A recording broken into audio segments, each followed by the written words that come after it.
தர்மபத பாடங்களாக நான் உங்களுக்கு எடுத்துக்கொண்டு வருகிறேன்.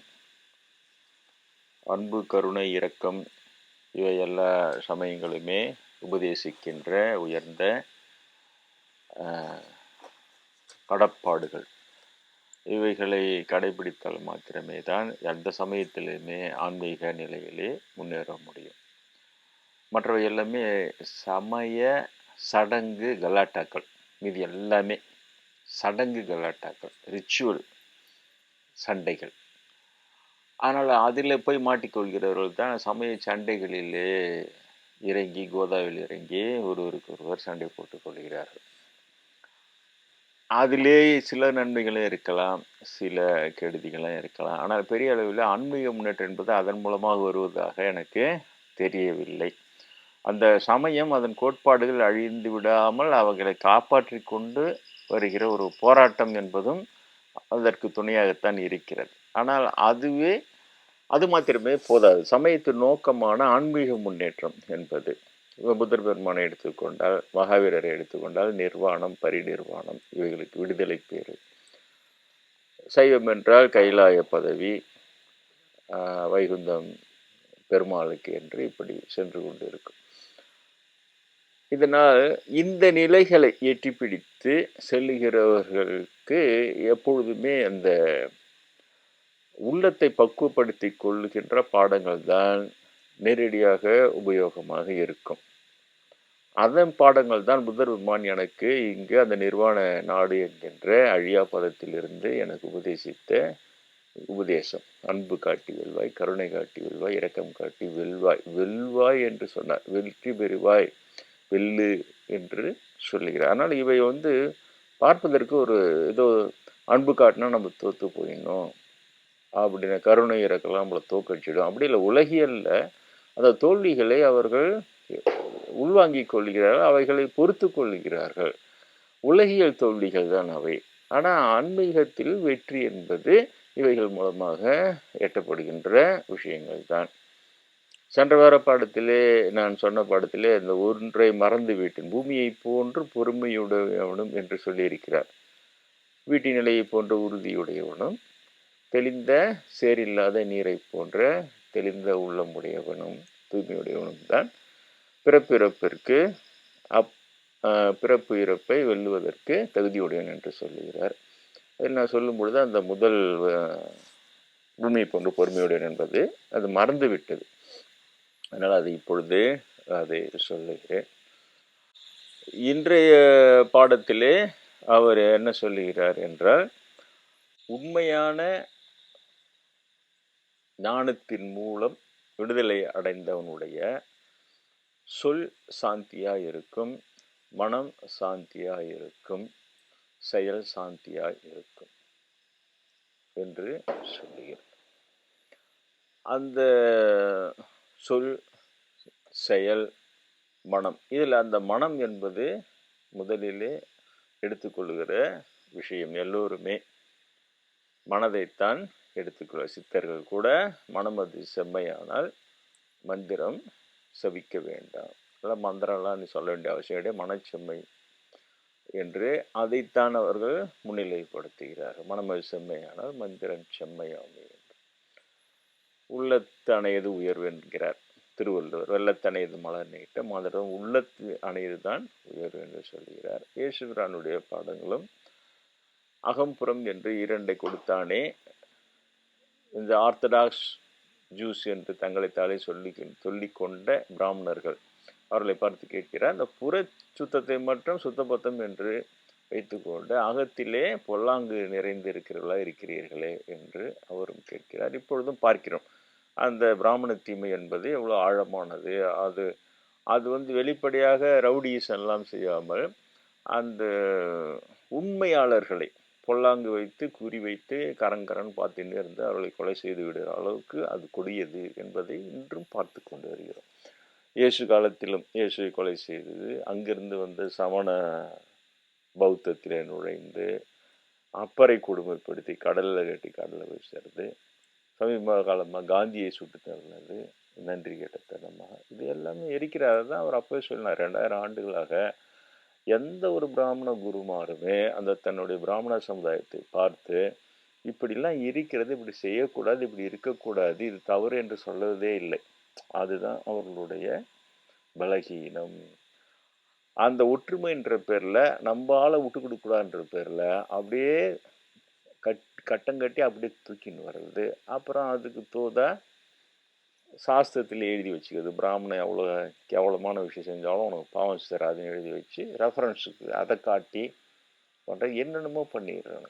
பண்ணிட்டு கடைசியில் புத்த சமயத்தில் நுழைஞ்சி அதுக்கப்புறம் அவங்க எல்லாம் தோத்துட்டோன்னா அடுத்த எது ஜெயிக்குதோ அது அதில் தாவிடுவான். தாவிட்டு அவன் அங்கே இருந்ததே காட்டிக்க மாட்டான், கம்முன்னு இருந்து அது ஒரு 100 வருஷம் 200 வருஷத்தில் இவங்க தான் அங்கேருந்து இந்த கொடுமை செஞ்சானுங்கன்றதே ஜனங்களுக்கு அந்த தகவலையே மறக்க அடித்து இங்கேருந்து அதே வேலையை செய்வான். இப்போ அதான் செய்து கொண்டு இருக்கிறான்.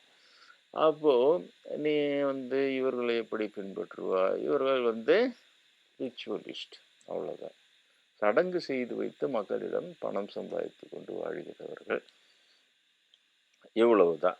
அவர்கள் சொல்வது ஆன்மீகமாக இருக்கவே முடியாதவர்கள், உள்ளத்தை போய் தொடவே மாட்டார். அதான் யேசுபிரான் சுட்டிக்கார புறச்சடங்குகளை உன்னை ஒரு விவசாயம் உன்னைய 2 வேளை குளிச்சுட்டு சந்தியாவந்தனம் பண்ணிக்கின்னு இவங்க சொல்கிற அந்த இதுவெல்லாம் அவனால் செய்ய முடியாது. அதனால் அவன் முன்னால் இவங்க இதெல்லாம் செஞ்சு காட்டணும்னா, ஆஹா அவங்க வசதி ரொம்ப சுத்தபத்தம் அப்படின்னு அவன் நினச்சிட்றான்.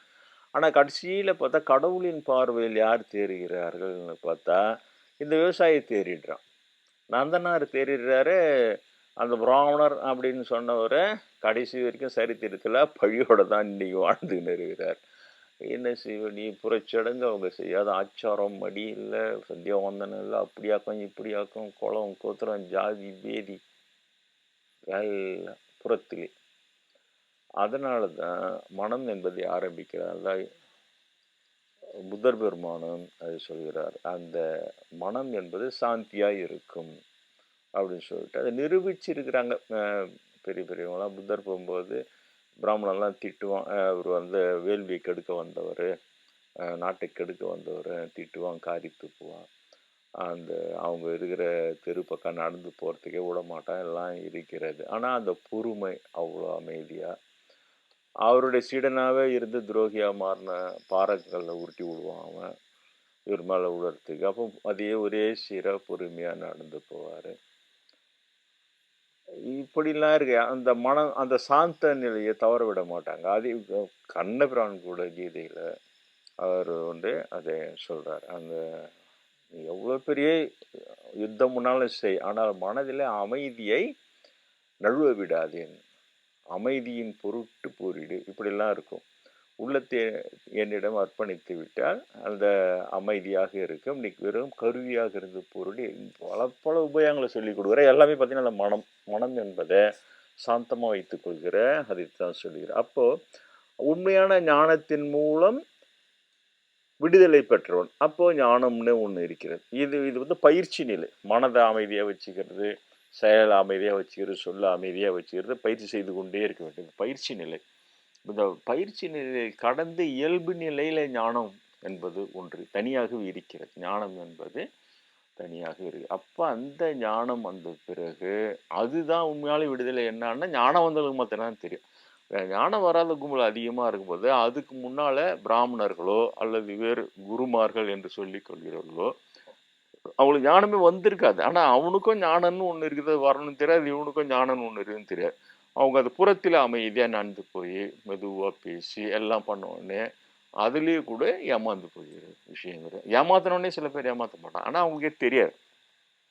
அதனால் ஞானத்தை தேடுன்னு சொன்னாலே ஞானம் ஒன்று தனியாக இருக்கிறது. எனக்கு உண்ணாமலை அம்மன் சொன்னாங்க 19 வயசில். அதுக்கு பிறகு கீதையில் பார்த்தா அதுலேயும் அப்படியே இருக்கிறது. ஞானம்னு ஒன்று இருக்குது, அது வந்தால்தான் பரிசுத்தமாவாய். அப்போ அதுக்காக தான் பாடுபட்டு குருவை காட்ட சொல்லி குருக்கிட்ட போயிட்டு அப்புறம் பயிற்சி செஞ்சு அதில் தேறி வந்த பிறகு தான் ஆஹா ஞானம். அதில் கொஞ்சோண்டு காஞ்சி பெரிய ஃபஸ்ட்டு நம்ம பிராமண அப்போ தான் ஞானம் வரும்போது இந்த பிறகு ஞானம் வராதுன்னு நினச்சி அதை போட்டு குழப்பின்னு அதெல்லாம் கொஞ்சம் போய் அதுலேருந்து என்னை மீட்டு எடுத்து ஆவடி சுவாமிகளும் பிரம்மேந்திரம் இது ஒரு பக்கம் தனியாக நடக்குது. அதுக்கு பிறகு தேடி வந்தோடனே அப்புறம் இங்கே பார்த்தா இந்த கலாட்டா அது ரொம்ப கூலாக ஒரு ஒரு அடிக்கடி சொல்றது ஒரு ஒரு காமெடி மாதிரி ஆயிடுச்சு பிராமணர்களுக்கு. பாடும்போது நாங்கள் பிறக்கும் போதே பிராமணன் புனிதமாக பிறந்தவரா சொல்லி அச்சுத்தல்னு போயினே வராங்க. ஒன்றுமே செய்ய சிரிக்கலாம், அவ்வளோதான். ஒன்றும் செய்ய முடியாது. ஆனால் என்ன செய்ய முடியும்னா உண்மைகளே சொல்லிக்கினே இருக்கலாம். சொல்லிக்கினே இருக்கும் பொழுது அது யாருக்கு தேவைப்படுதோ அவங்ககிட்ட சரியாக போய் சேர்ந்துடும். அந்த அறம் என்பதும் இந்த உலக பிராமணன் நினைக்கிறான் அவன் சாமர்த்தியத்தில் அப்படியே நான் நினச்சதை திணிச்சு சமுதாயத்தில் அதெல்லாம் நம்மளால் செயல்படுத்த முடியுது. இப்படிலாம் அது பெரிய பெரிய வெற்றின்ற மாதிரி அவன் நினைக்கிறான். ஆனால் அது கிடையாது. அந்த அறம் என்பது அந்த கண்ணபிரான் சொல்வது நல்லவர்கள் யாரும் நலிவுறுதல் இல்லையப்பான்றார் ஒரு வரி. அதை யாரும் கீதாச்சாரம் எதையோ போடுறானு இதெல்லாம் போடணும். நல்லவர்கள் யாரும் நலிவுறுதல் இல்லையப்பான்னா அந்த அறம் துல்லியமாக அந்த நல்லவங்களை காப்பாற்றின்னு வரதை பார்க்குறேன். நானே காஞ்சி வரதை ஃபஸ்ட்டு என்னப்பான்னு கேட்டு சுற்றி அழிஞ்சிருக்கலாம். ஒரு தீவிரவாதியாக மாதிரியே அவனுக்குள்ளே இவனுக்குள்ளே வேறு மதம் மேலே வெறுப்பு திருப்பி விடுவான் பார்ப்பனை. ஆனால் பார்ப்பனம் உருவாக்கி வச்சுக்கிறான் நிறைய அமைப்புகளை, சமய அமைப்புகளை. அதில் எதனா மாட்டிக்கினா இவனுக்குள்ள அப்படியே அது கொள்றது கம்மியாக இருக்கும். சொந்த இனத்தின் அடியார்களை கொள்றது தான் அதிகமாக இருக்குது. நான் பார்க்குறேன். அதில் எண்ணெய் அதில் சேர்த்துட்டானுங்க இப்போ கொள்றதுக்கு. அதனால் இதில் நான் ஒரு ஆளாக போயிட்டுருப்பேன். இதில் ஒரு ஆளாக நான் போய் இதில் மாட்டி நான் போயிருப்பேன். ஆனால் சரியாக பிரம்மேந்திரர் பிராமணராக இருந்தோம். அதெல்லாம் இல்லை, வர்ணம் இல்லை, ஆசிரமம் இல்லை, தர்மம் இல்லை, ஒன்றும் இல்லை. மடியை நடிக்கிற கூத்து அதை போய் படித்து முன்னாடி என்கிட்ட வரது முன்னாடி மண்டையில் நீ அதை ஏற்றிட்டு விட்டு அது சார்ந்து முடிவு எடுக்கிறேன்னு சொல்லி அதில் இருந்தெல்லாம் மீட்டு கொண்டு அதை எப்படி நியூட்ரலாக இரு, நான் சொல்ல பயிற்சி செய், உனக்கு பக்குவம் இருக்கிறது, உனக்கு இந்த பிரிவில் ஞானம் வந்தால் உனக்கு தானாக தெரிந்து விட. அது மாதிரிலாம் பிராமணா போகிறதால ஞானம்லாம் இல்லை.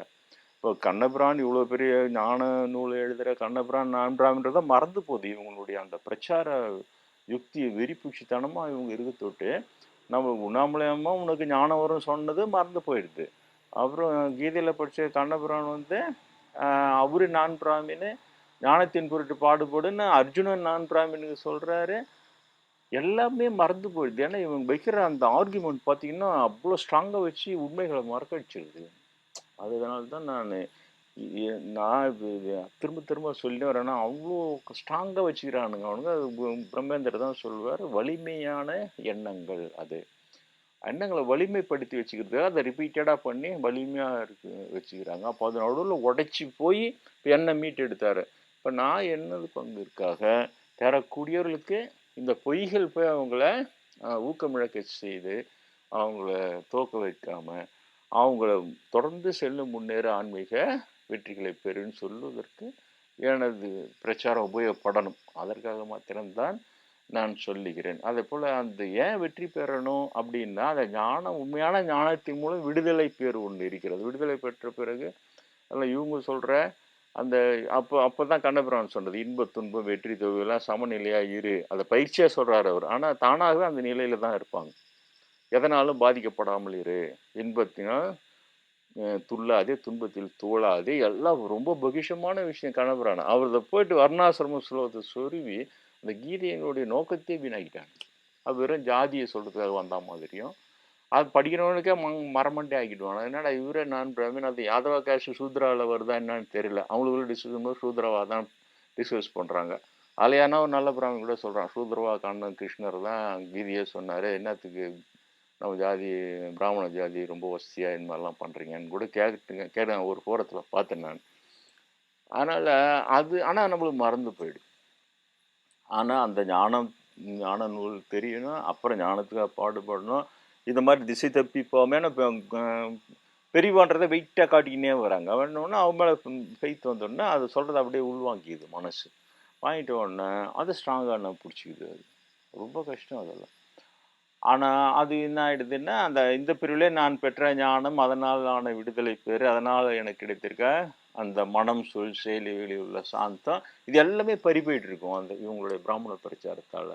அதனால் எனக்கு இந்த மாதிரி மற்றவங்களுக்கு எதிர்காலத்தில் தேரக்கூடியவனுக்கு அந்த வாய்ப்பு பறி போயிடக்கூடாதுன்னா இதை உடைச்சாதான் ஒருத்தர் 2 பேராக தேருவான். நான் அதெல்லாம் வேற, அந்த இவங்களுடைய கலாட்டெல்லாம் வேறல. அப்படியே ஆயிரக்கணக்கில் அப்படியே வருவாங்க, பார்ப்பாங்க, ஃப்யூச்சரில் பின்னால் சொல்கிறாங்க பெரியவங்க, நிறைய மக்கள் அது தனி. ஆனால் தேரக்கூடியவன்னு பார்த்தா அதே கண்ணபிரான் சொல்வது தான். கொடான கோல் யாரோ ஒருத்தன் தான் உள்ளபடி முயல்வான், அதில் யாரோ ஒருத்தன் தான் உள்ளபடி தேர்வான்றார். அதுதான் உண்மை. அந்த தேரக்கூடிய 1-2 பேரையும் இந்த திசை திருப்பி தோக்கடிச்சிடும். இவருடைய பிராமணர்களுடைய இந்த பொய் பிரச்சாரம், ஜாதி பொய், வர்ணாசிரம பொய் பிரச்சாரம் தோக்கடிச்சிடும். அதெல்லாம் இருக்கக்கூடாதுன்னா சொந்த அனுபவத்திலிருந்த பிரம்மேந்திரர் சொன்ன மாதிரி அனுபவத்திலிருந்து பேசும். இப்போ ஞானவந்த பேர் கூட சொன்ன உடனடியாக பிரச்சாரத்துக்கு போயிடாத, ஊறிக்கிடன்னார். அனுபவத்தில் ஊறிக்கிட. ஊற ஊற உருவாக்கி சுவை அதிகம். உன்னிடம் வந்து உன்னை தேடி உன்னிடம் அவர்கள் மட்டும் நீ சொன்னாலே போதுமேன்னு அப்படிதான் இன்று வரை இருந்து வருகிறேன். அதனால் இது முக்கியமான ஒரு பாடம். ஏன் ஞானம்? எதற்காக இந்த பாடங்கள் அப்படின்னா வேற எதுக்காகவும் இல்லை, உனது வெற்றி தான் அது, ஆன்மீக வெற்றி. ஏன் ஆன்மீக வெற்றின்னா அதுவும் புறத்தில் இல்லை, அது உன்னுடைய மனம் என்பதை ஞானம் என்கின்ற ஒரு மிகப்பெரிய அனுபவத்தை பெற வேண்டும். அந்த அனுபவத்தை பெற்ற பிறகு அது தானாக மனம் சாந்தமாக இருக்கும், சொல் சாந்தம் அடைந்துவிடும், செயலும் சாந்தமாக இருந்துவிடும். அன்பு காட்டி வெல்லுங்கள், கருணை காட்டி வெல்லுங்கள், இரக்கம் காட்டி வெல்லுங்கள்.